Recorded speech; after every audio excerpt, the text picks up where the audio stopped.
pledge allegiance to the flag of the United States of America and to the republic for which it stands, one nation, under God, indivisible, with liberty and justice for all.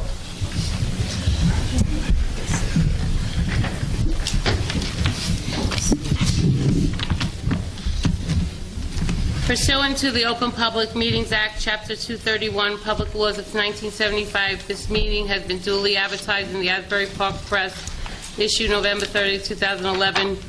All municipal clerks of the township and boroughs within the regional high school district have been duly notified, and the requirements of posting of notices have been met.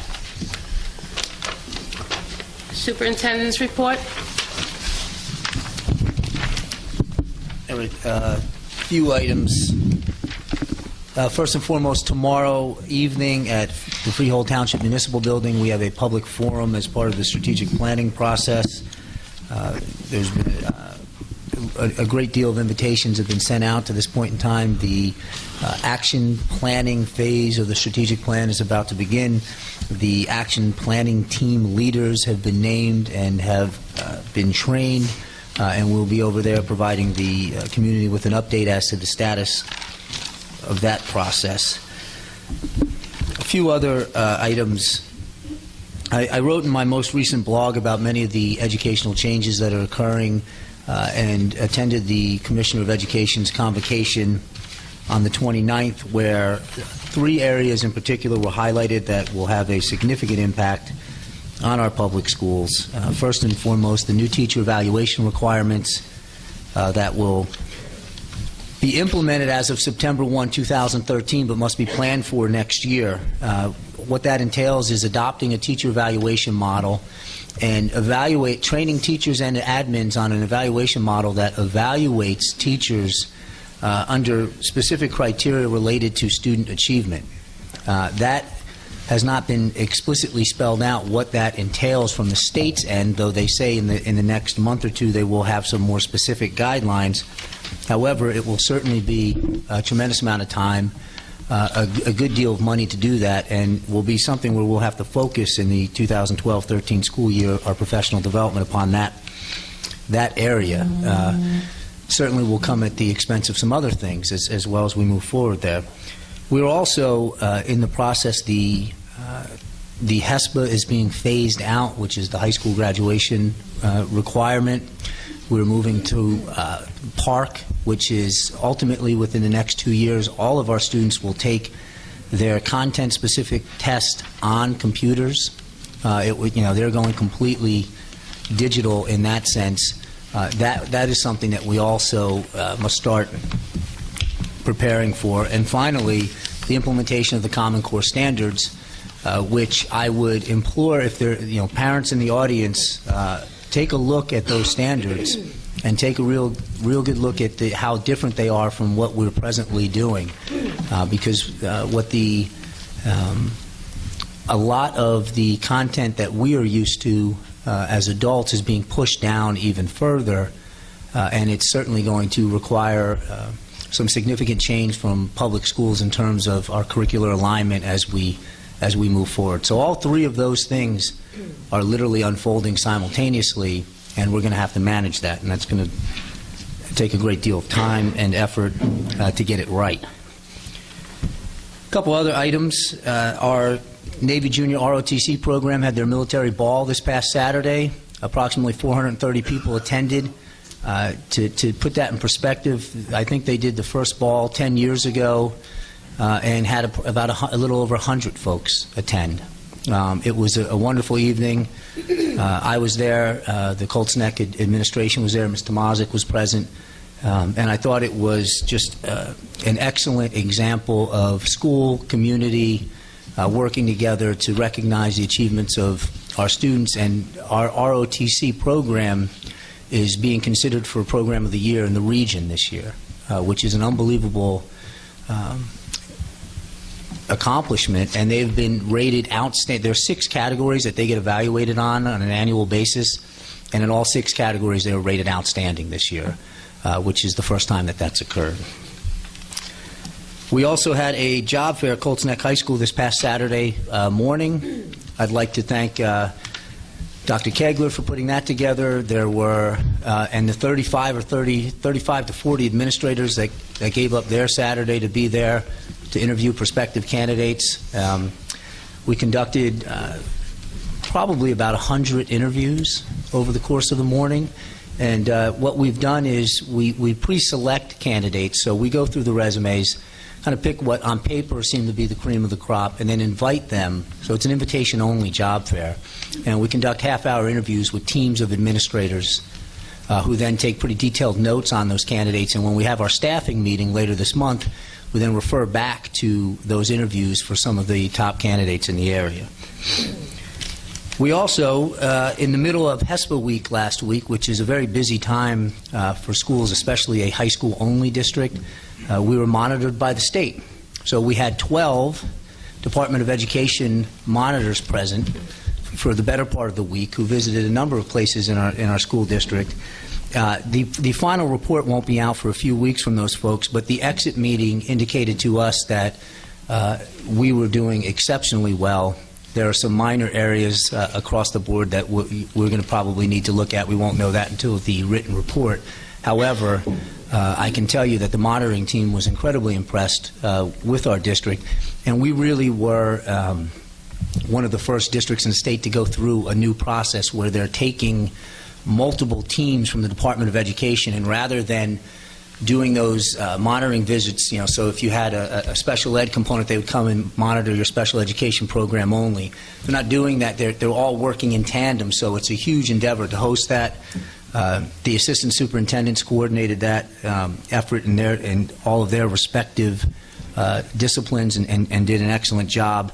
And a lot of people went well above and beyond to make sure that went off very well. And I'm proud to say that we came through with that with flying colors, and I'm sure that the written report will align to the verbal report that we got as an exit report.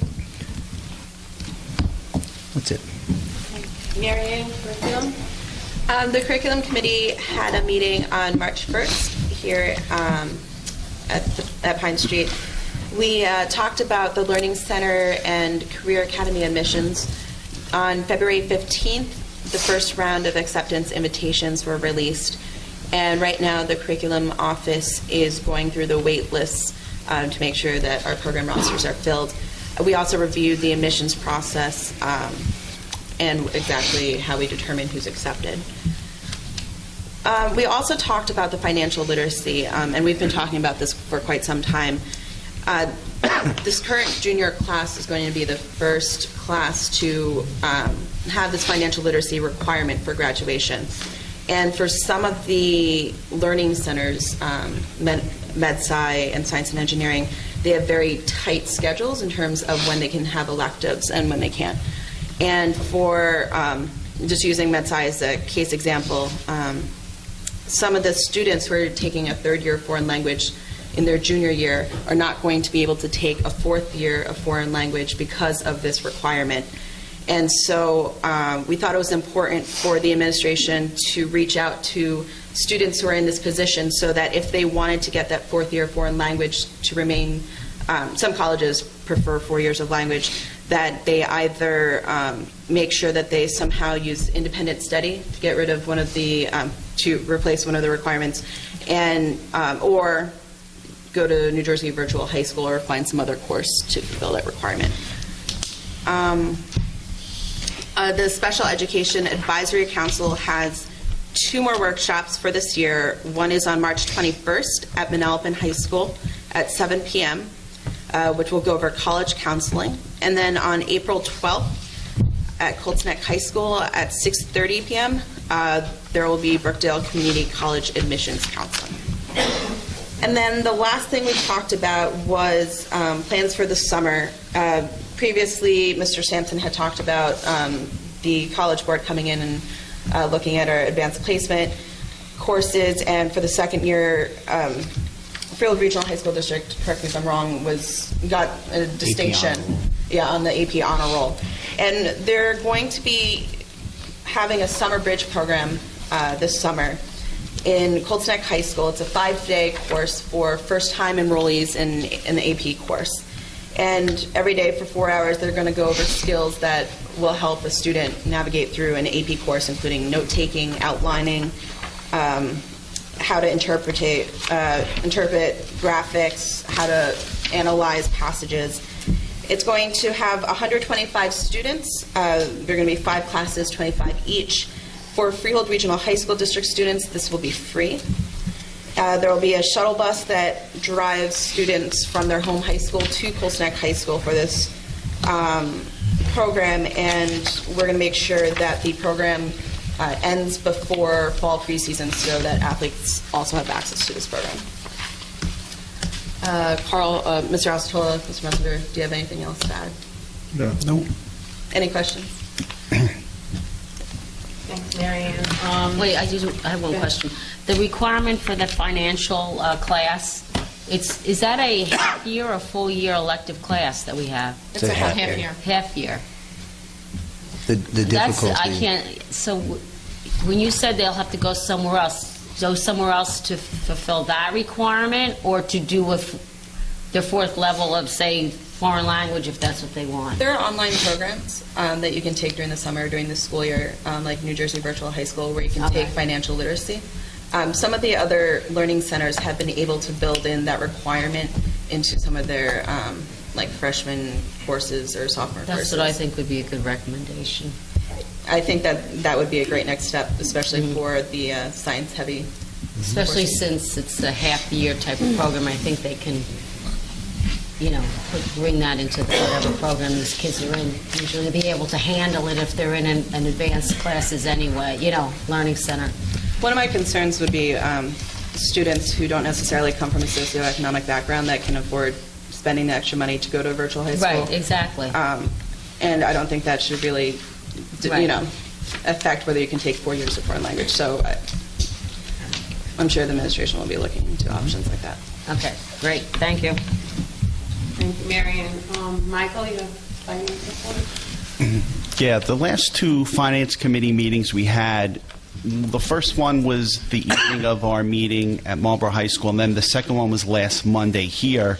And essentially what we did was interview 3 different energy service companies, and this is with respect to potentially installing solar power panels on the roofs of our buildings, and also implementation of other energy-saving measures. So we brought in 3 companies to give presentations, and each one of them brought in different levels of management. They'd have the president of the company, they'd have the finance people, the construction people, the engineers, and they'd all speak. And some companies brought more than others. And what they essentially did was they focused on what their experience was. For instance, if they had done the solar panels for the Baltimore City School District, or built a power plant adjoining the chemistry building at Penn State University, they would go over all their experiences and how they felt that would help them implement a job here at this district. And they were all extremely eager to come into this district, obviously, since it's a big project. And they also told us how they each thought they could help us meet our needs, which are, of course, saving on our energy costs, and also helping offset some of the capital improvements that need to be made when dollars are tight. They also went over the fact that with respect to cost and savings, if they come in, give you $1, you implement a plan that you're going to save X number of dollars. They talked about the measurement and verification process, how it's an ongoing process and how it's a constant process.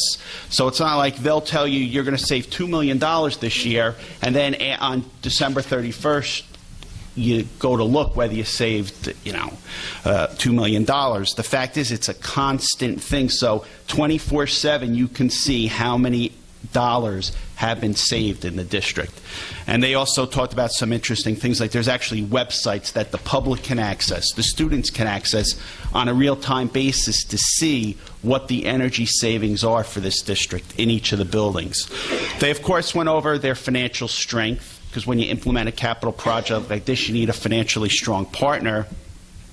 And that basically was the story. Now we're at the point where the administration, and engineers, solar panel experts really have to give recommendations as to which one, if we should proceed, and then which one of these people we should think about proceeding with. So that is what transpired the last two Finance Committee meetings. Any questions? Yeah.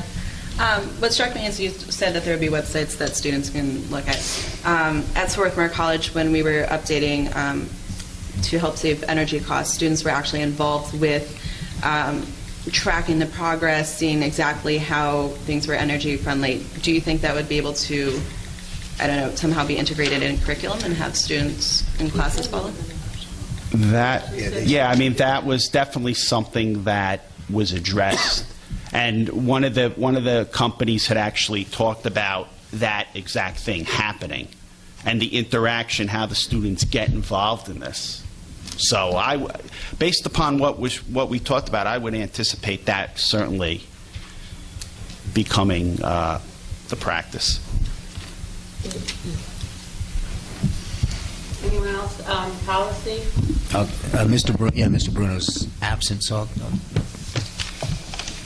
okay, if we met on, Policy Committee met on March 8th. We are in the process of contracting with Strauss Esme to update a number of our policies across the board.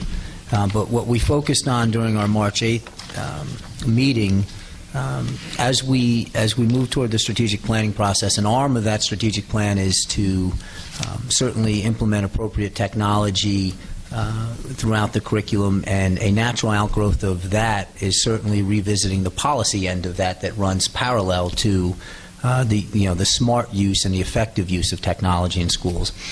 So we started with kind of a general overview of our current cell phone policy and branched out to a more specific discussion about the use of technology in schools. And I have to say it was a very lively conversation that went on for about 90 minutes. I think Mr. Bruno, at the end of it, I don't want to put words in his mouth, but he did say it had been the most, it was the best meeting he had been a part of as a board member, just in terms of the dialogue and the level of conversation.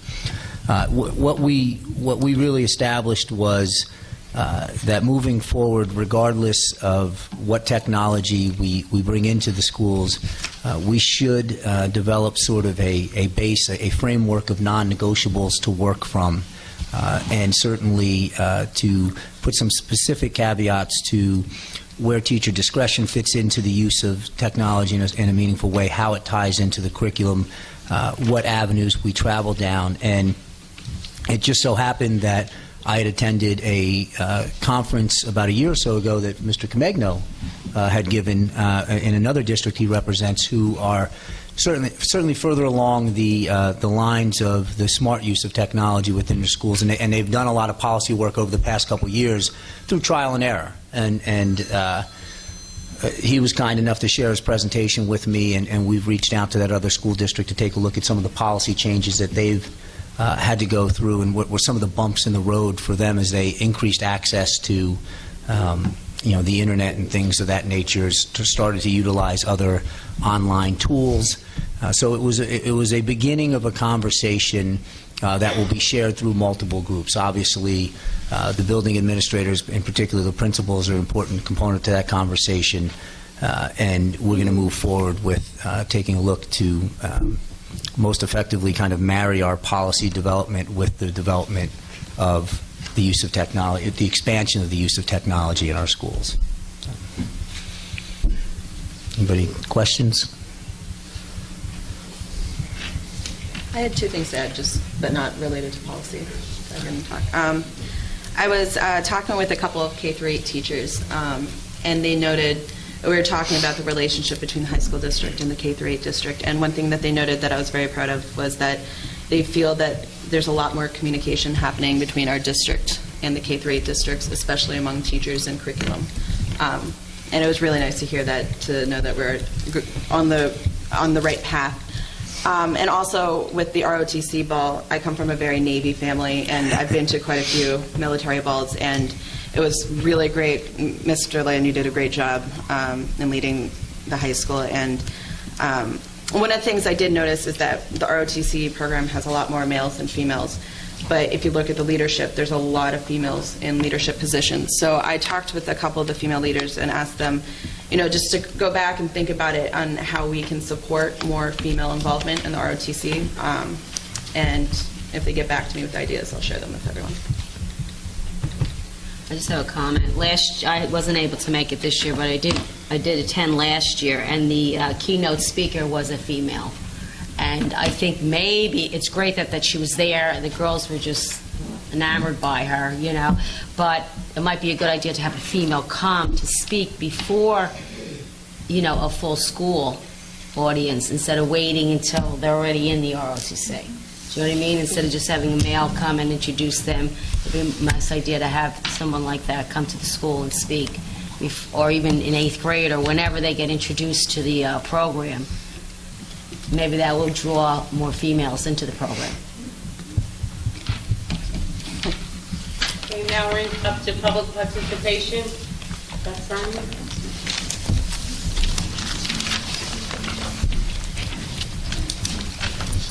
Good evening, board members. I'm before you again this evening because I did not have an opportunity to finish my speech at the last board of ed meeting.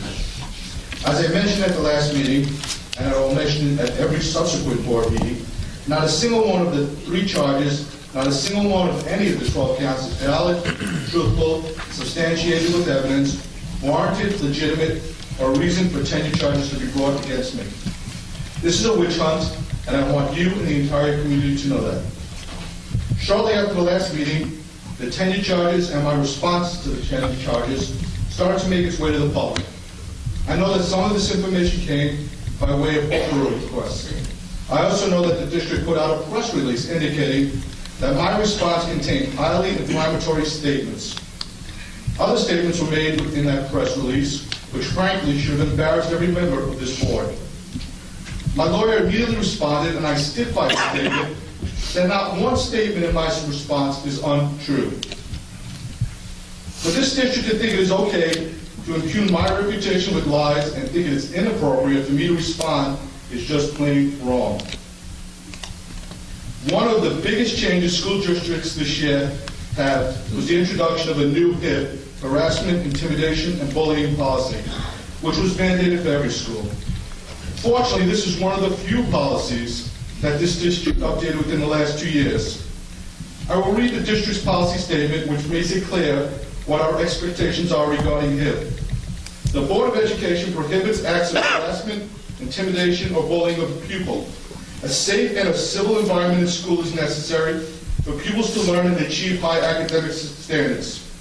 Harassment, intimidation, or bullying, like other disruptive or violent behaviors, is conduct that disrupts both the pupil's ability to learn and a school's ability to educate its pupils in a safe and disciplined environment.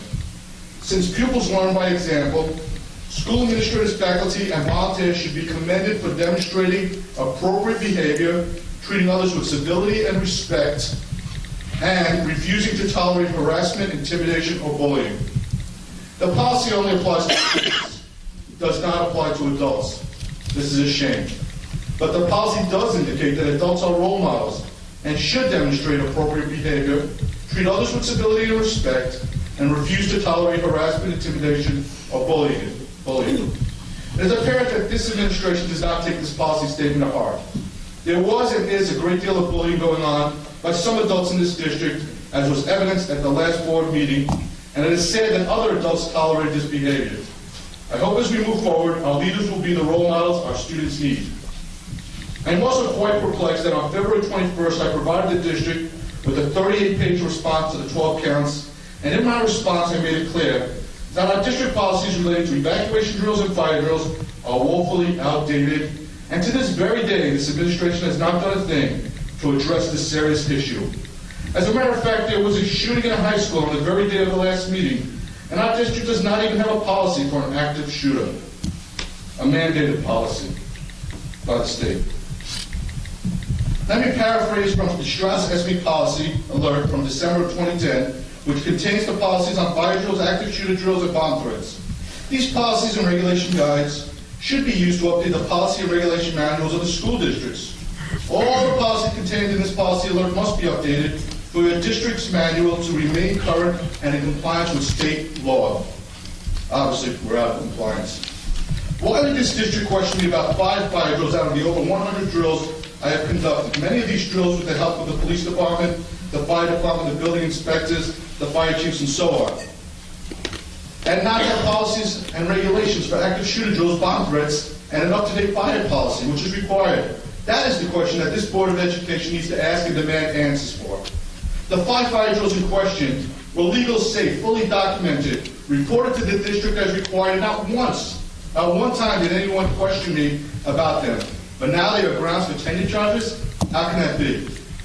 On January 9th at the Board of Education meeting, Mr. Sampson stated, and I quote, "I'll be clear, none of these evidence have anything to do with the welfare of any children in the building. As you examine the charges, it is obvious that 7 of them do have to do with the welfare of students in the schools. Either the superintendent was not candid with the board on January 9th, or he's not candid now. I look forward to speaking to you at the next meeting and updating you on the status of the other unbelievable charges that I am being forced to defend myself against, as the students of Manalapan High School deal with an inexperienced principal who does not know them. And I have to go without 120 days of salary, while my legal bills continue to mount, my name continues to be muddied, and my family continues to miss out on things that they deserve, but I cannot afford to provide for them. I take my job as a role model for students seriously, and I will not allow myself to be bullied or stand by as others are bullied. And I don't think the taxpayers of this district, the entire district, will stand by and allow tens, if not hundreds of thousands of their hard-earned tax dollars to be given to lawyers in an attempt to defend these trumped-up charges. I thank you for your time this evening.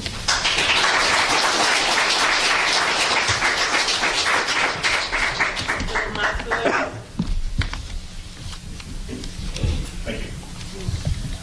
For the last decade and a half, I've watched board members come and go.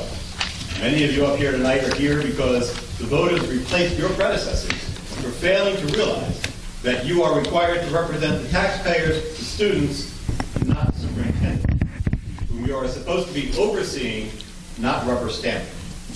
Your failure to do your job isn't just costing the taxpayers, but will amount to tens of thousands of dollars, quite possibly hundreds of thousands, without providing any benefit to the district whatsoever.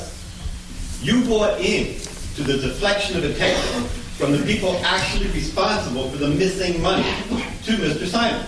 You have failed to require an investigation into the people who are glaringly and obviously responsible for the missing money. You have distracted from justice by aiding Mr. Sampson in deliberately pointing the finger in the wrong direction. If a crime has been committed, you might all be deemed accessories after the fact for deliberately misdirecting the investigation. You might want to think about that. When I was a Manalapan Township attorney, I was asked by the township to handle a case against a terminated employee related to missing money. When I looked at the evidence, it was quite obvious the accused did not take the money. I refused to handle the case, and I told the township committee they would have to get special counsel to handle the case. That's what an ethical attorney does. Only that's not what happened here. Not at all. Fully aware that an individual had her young son handle proceeds of an activity, you ignored that fact and did nothing to investigate her role and her son's role in the missing money.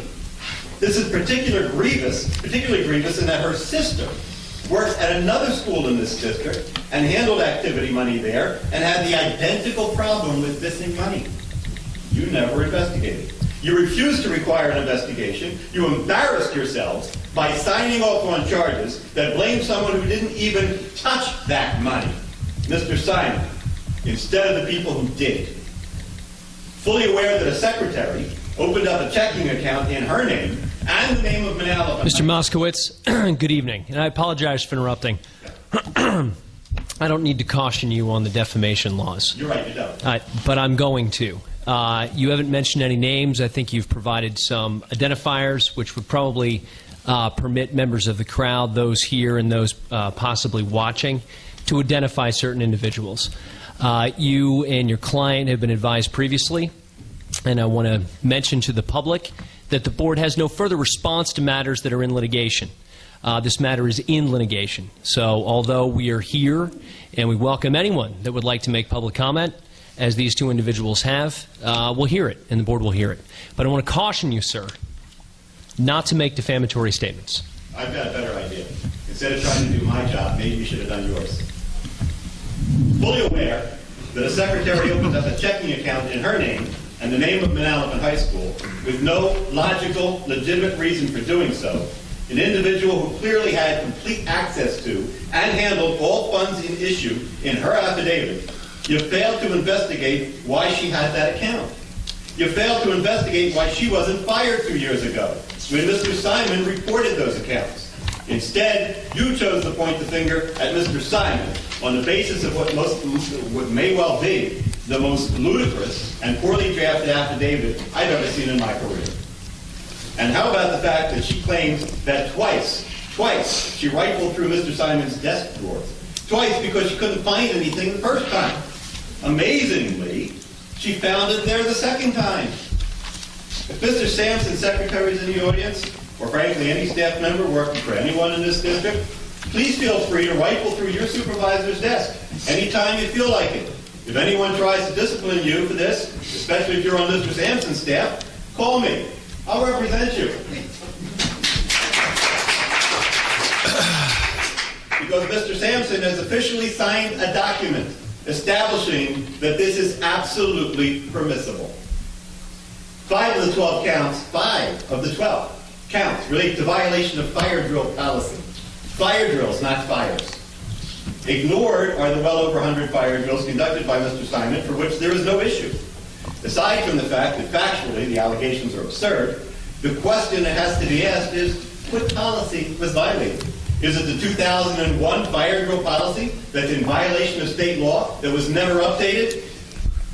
Because the attorney never advised the board to change the policy? Because Dr. Kegler, when she was the acting superintendent, didn't update the policy despite the change in the law? And the policy was given to you by the company you're now talking about entering into another contract with, who writes these policies. They gave it to you. You still didn't update it. These policies are, that is what the lives and safety of the students depend on, and you ignored them. Now, is it the state law that was never implemented in this district? Is that what he violated? Should have been implemented, and by the way, he didn't. The fact is, Mr. Simon followed appropriate procedures, did nothing wrong, and that's 5 of the 12 counts. We're here tonight because the superintendent made a serious mistake and doesn't seem to be exhibiting what is necessary to admit that he made a mistake. Mr. Stanson has made a serious mistake. And you board members have made a serious mistake. And going along with that, if none of you want to recognize you made a mistake and correct it, that's fine. In November, the residents of Freehold and Howell will recognize their mistake and correct it, as will the residents of the other towns in the 2 years to follow.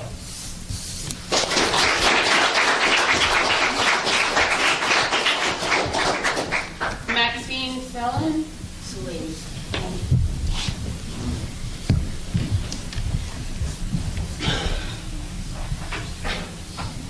So once again, we're here to talk about something that we're not really permitted to talk about.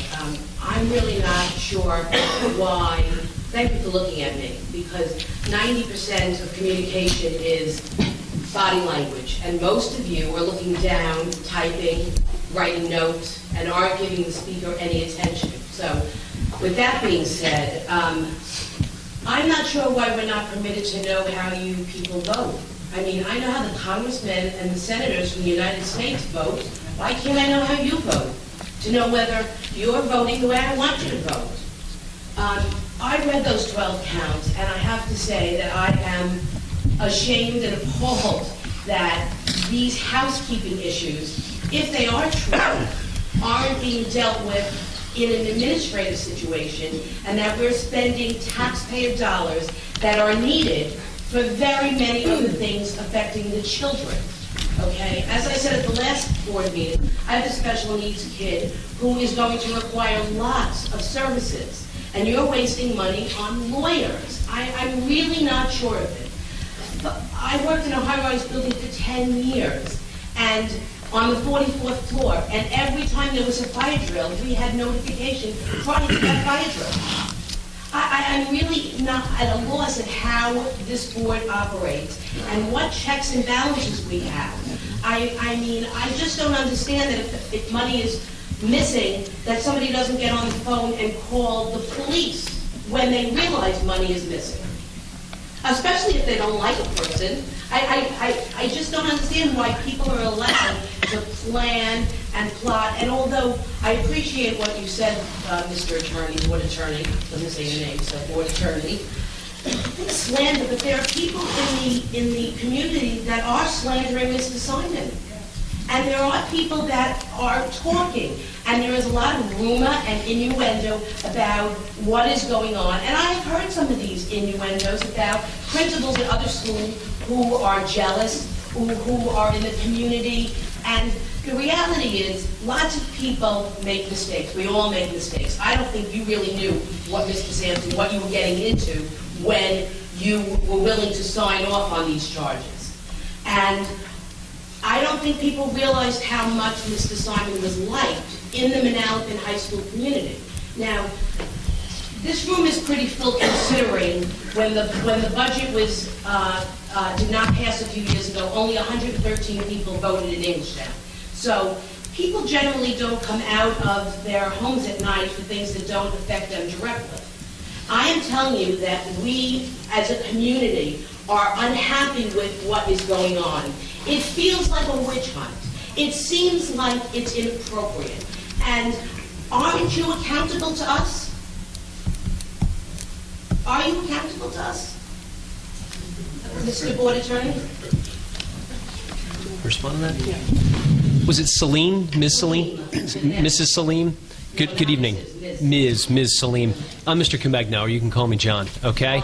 Yeah. I'm happy to answer any questions that I can. What I would request is, ma'am, please, because you asked, all right? And I'll give you the same courtesy. Why don't you complete your remarks? If you have any other questions and anything that the board feels appropriate to respond to, we will. All right? Can we know what your votes are? I mean, can we poll you and see how you voted? There's no polling that goes on. This is public comment. You have a right to ask questions. Again, make public comment. Can we know how the board voted prior to the announcement at the last meeting, yes or no? Aren't you the attorney? Yeah, okay.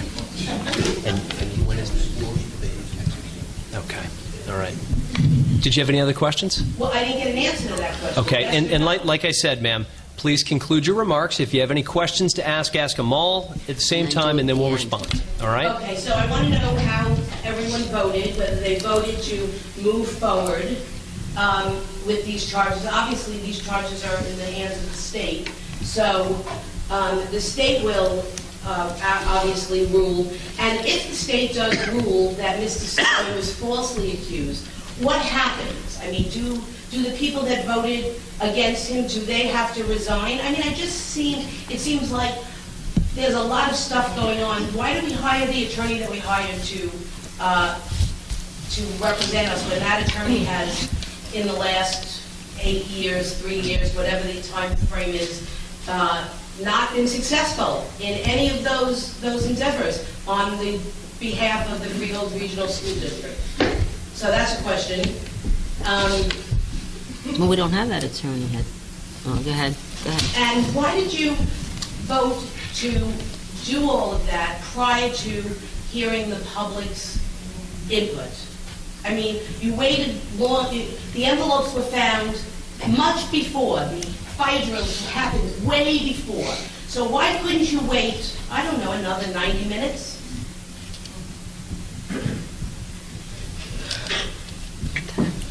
I don't know, how many questions is that?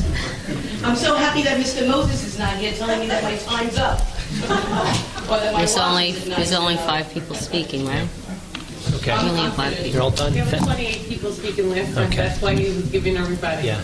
It's a long night. May As I? I watch. Okay. First of all, your question is the board accountable? The board's certainly accountable. And that's why there are public meetings. That's why this board deliberates publicly. That's why you heard these public servants who are volunteer, who are out multiple nights of every month, in addition to the committee meetings you heard briefings on, share those comments and share that information and conduct those deliberations publicly. as well as in a televised capacity. So they're certainly accountable, besides the input of the voters and the action of the voters. How this matter was voted on, the matter was held in closed session, executive session, because the law requires it. And the board followed that law and was compliant with that law. At such time as that matter, either when minutes are approved or that matter is free and open for public consumption, it will be. It is not yet. Oh, it will be. Very good. The status, it's been touched upon. I mentioned this briefly, and again, we're not going to talk about status, but the tenure charges were certified. They've been transmitted to the Commissioner, the Department of Education, and that process will move forward. What happens with the charges? If the Commissioner's office forwards those, transmits those for a hearing to the Office of Administrative Law, a judge will hear the case. There'll be an opportunity for the case on the part of the district to be put on. There'll be an opportunity for the individual involved to offer proofs as well.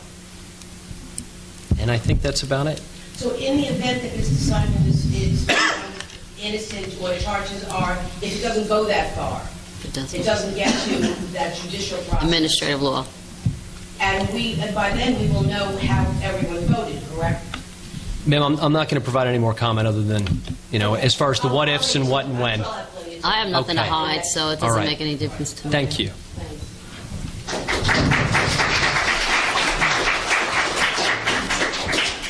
Shannon Foley.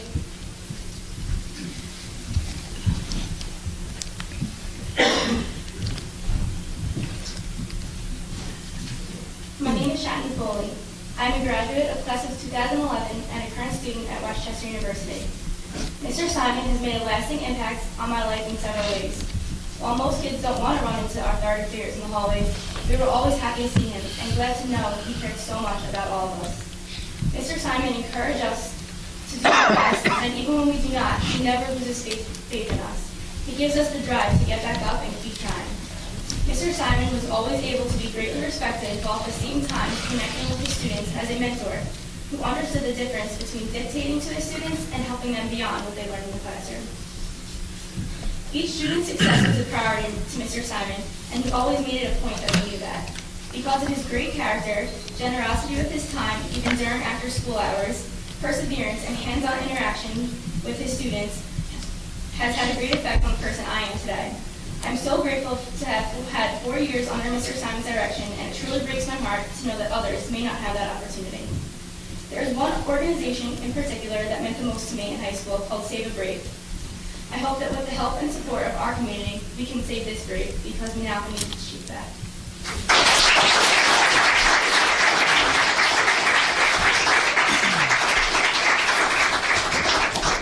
Judy from Upper, I can't read your last name, I'm sorry.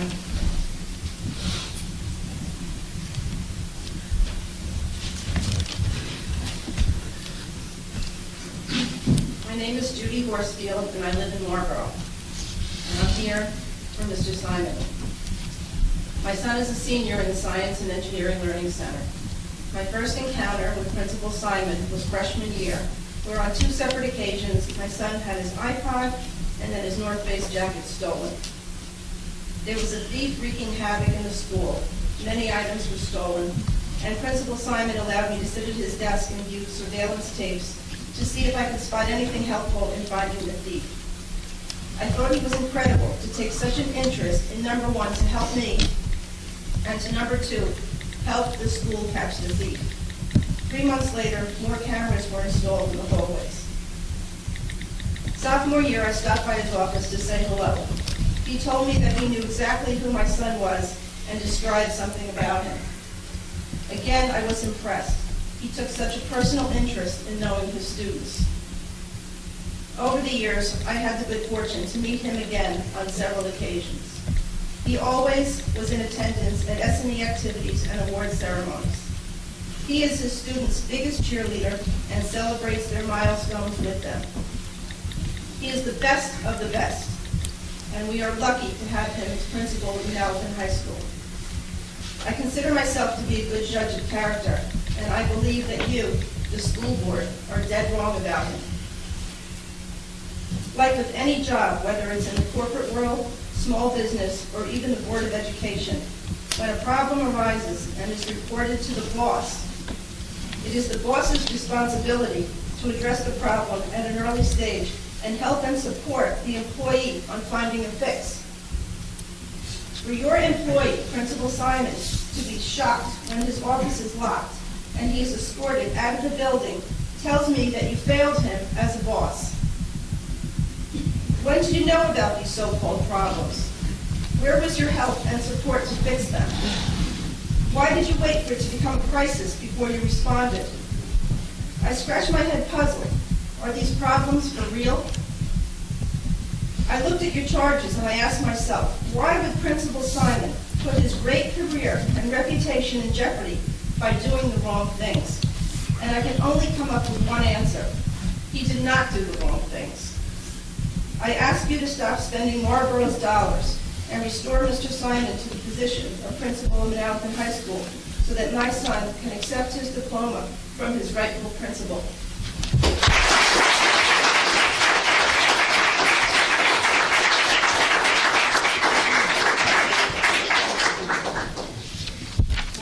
Public session is closed.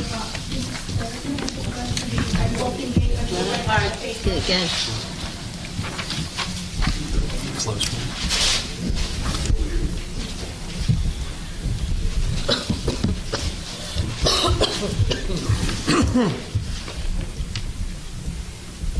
Good evening. Tonight when I came here, I was quite excited because I thought that since I read on the agenda that the finance chairperson would be making a report, I thought that we would touch base on the budget because as we were told by Mr. Boyce at the last meeting, the budget presentation will be given at the next meeting. What you mentioned, Mr. Messenger, is about the solar panels. This, you brought it up already before, and I even asked you if you could go back 2 years ago when the district conducted a very thorough study on the solar panel. Now, I have attended the Manalapan K-8.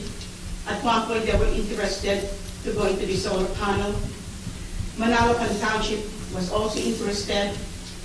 Marlboro K-8, us, and I'm sure the other sending districts from K to high school. I don't know whether it is appropriate for me to mention it. Maybe to talking about to make it very cost effective to the residents of this district. Maybe you ought to set a meeting among the mayors of the sending district, the superintendents of the K-8, and then discuss what is the appropriate route to take. Because if we're talking here, we're talking Manalapan K-8, Marlboro is talking on their side of K-8. I mean, it doesn't make any sense to me because at the end, all the taxpayers will be affected by this. I don't know really whether we're saving money right now because like I said 2 years ago, you were not here yet. There was a very, very thorough and efficient presentation here. And nothing happened. And I requested, where was that proposal? Have you read it, Mr. Messenger, since you're the head of finance? That's something you have to go back 2 years ago. I'm sure the report was there because I believe they paid people there who were sitting at that long table over there and gave the presentation.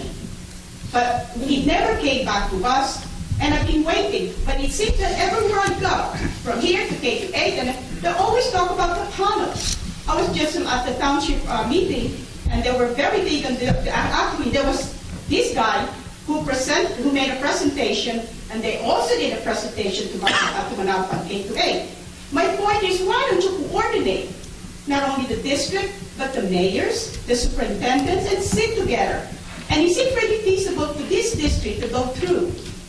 Instead of saying, oh, maybe we will save money, and you don't know, well, it's not, because putting those solar panels on the roofs of the buildings, okay, if something goes wrong with the roofs, we are responsible to take out the panels, replace the roofs, and pay back to put back those panels. So, and how long do we have to wait before we can say, oh, well, we're really winning on this?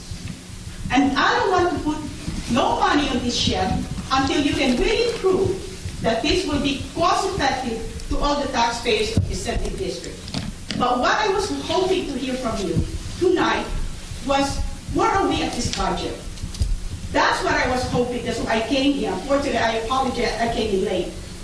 But I was quite disappointed that all these meetings you had, okay, was all about the panel, the solar panel. I wanted to go to get into that budget committee. From day one, I sacrificed being able to join the other committee, okay, because I wanted to sit on that finance committee, but I was booted out.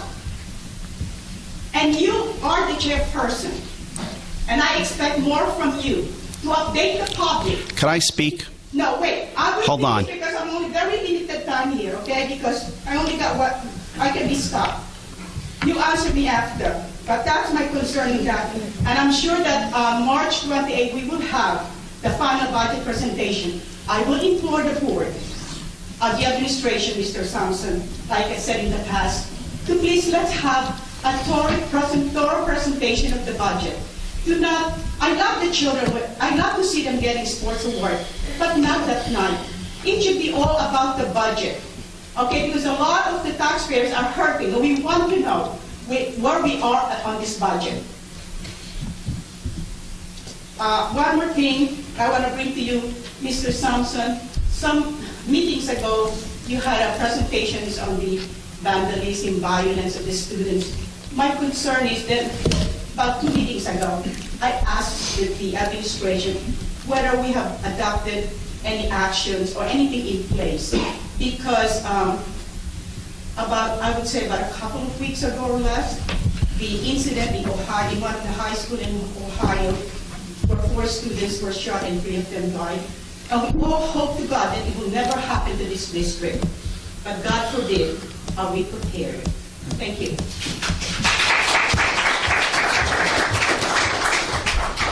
Okay, I'm going to answer some of your questions, if that's okay. Okay. You complained that I only spoke about solar panels. Well, the reason I did that is we've had 2 finance committees since I last spoke, and that's what transpired at the meetings. So we haven't had a finance committee meeting on the budget, so I can't do any kind of presentation on a subject that's been non-existent in the meeting. I understand that. Okay. One question. Let me just answer that, Mrs. Sotero.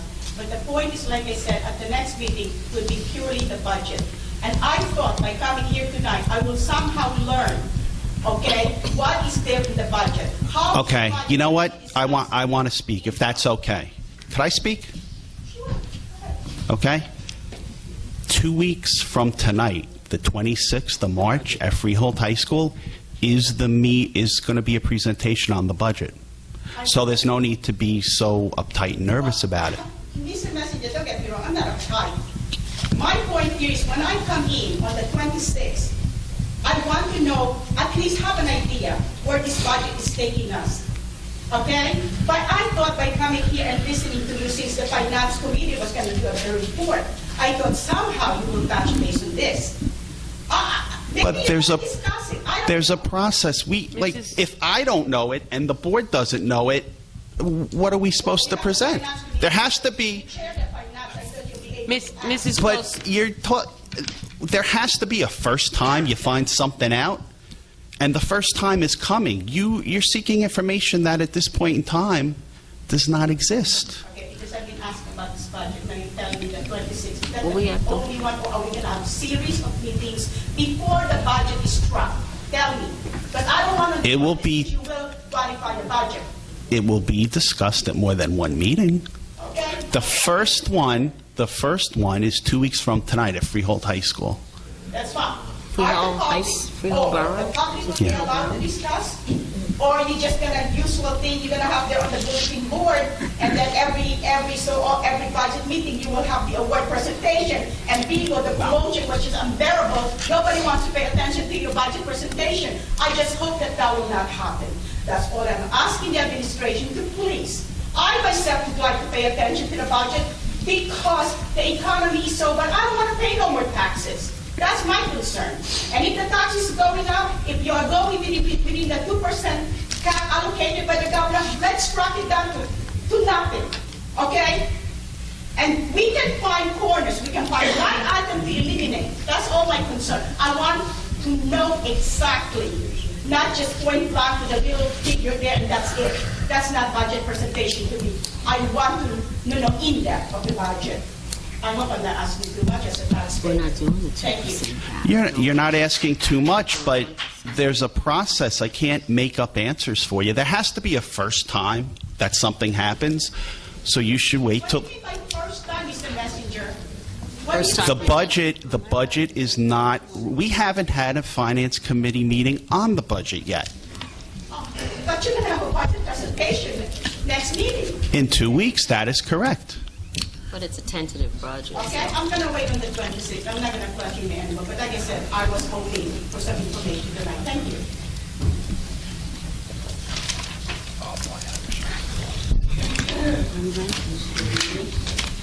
That closes our public participation.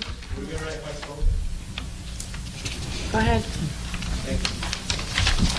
He came in late.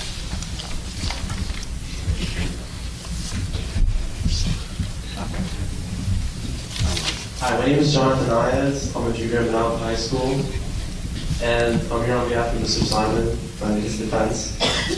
I just want to start out by saying that when I first started at Mount High School, I'm not really what you would consider a troublesome child. I've never been like the principal's office before I ever got lunch detention. And for someone like Mr. Simon to know who I am and be able to see me in the hallway and shake my hand and say, hi, how are you, and mean it, that to me means the world, because it shows that he actually cares about me, and it's not just about, because people always think the principal is just the person who enforces the law when people do something wrong. It's also someone who likes to take care of their students, and he's almost like a father figure to all of us, because when we have a problem or something is wrong in either our school lives or our home lives, he's there, and he actually wants to be able to help us. And that's one thing that I knew right off the bat from Mr. Simon, because I've always had this thing about me that I'm able to know when someone isn't such a great person. Like, I've always had that something about me that I'm just able to pick up on a person's personality. And from the second that I met Mr. Simon, I knew right away that he was a good person. It's almost like he just emulates good feelings, and you know that he has a heart of gold. And to see him be dissected and torn apart by the public, and it honestly, it hurts my heart. And also to see adults, which us students should see as almost role models and we should look up to, and that we should aspire to be, to almost, I hope this isn't putting it too blunt, but act like children. It honestly, it hurts my heart, and it saddens me, because I look at all of you and I see people who have worked very hard their whole lives, and else you wouldn't be standing up there, sitting up there. So I know obviously you guys have a sense of quality and respect about yourselves. So to see adults act like that, it's kind of depressing. And I know that Mr. Simon is a good person, because from my experience, I know that he is. And to hear the things that people are saying about him and people's accusations against him, and honestly, it baffles me, because anyone who knows Mr. Simon personally knows that those are all, it just doesn't make sense. It simply doesn't make sense. And I know that when I graduate next year, that the person who I want to be handing me my diploma is Mr. Simon. And I think all the students at Alvin High School very much agree with me. And at the end of the day, it's about the students. It's about our future. And I want to know that my future is secure, and that I know that the school system, with the children who are younger than me and are entering the high school, have a good head leading that school. And I know that that's Mr. Simon. So, thank you.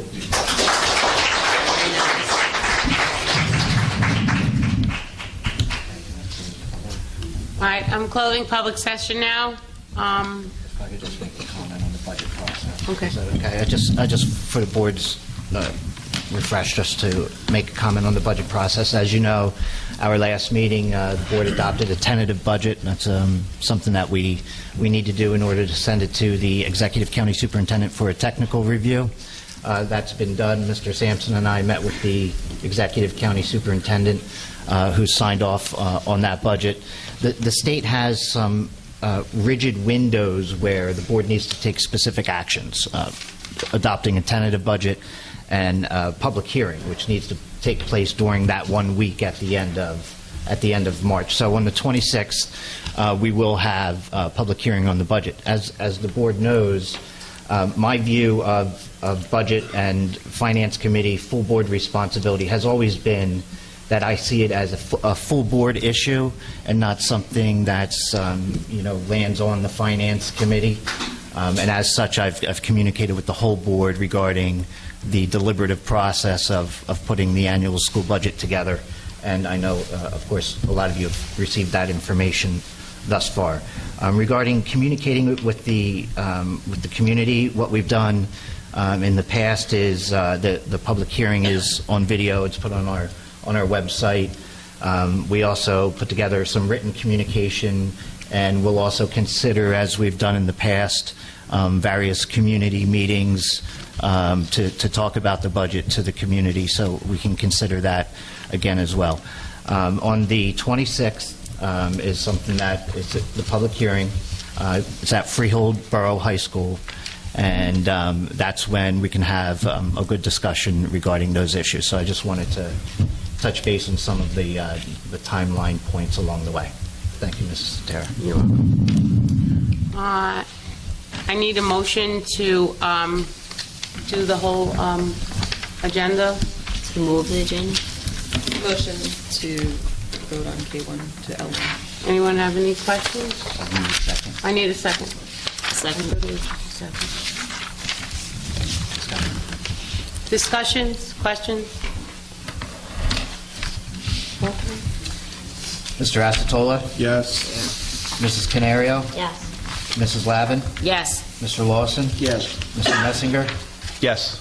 Mrs. Sotera? Yes. Ms. Tomazic? Yes. I'm never going to be able to catch me. Anyone have old business? New business?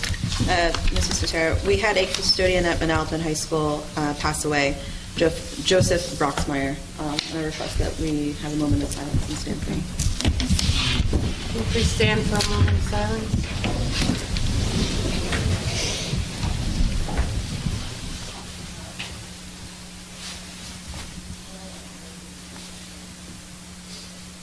Okay, thank you.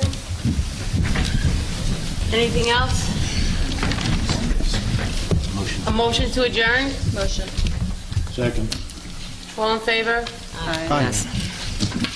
Meeting's adjourned.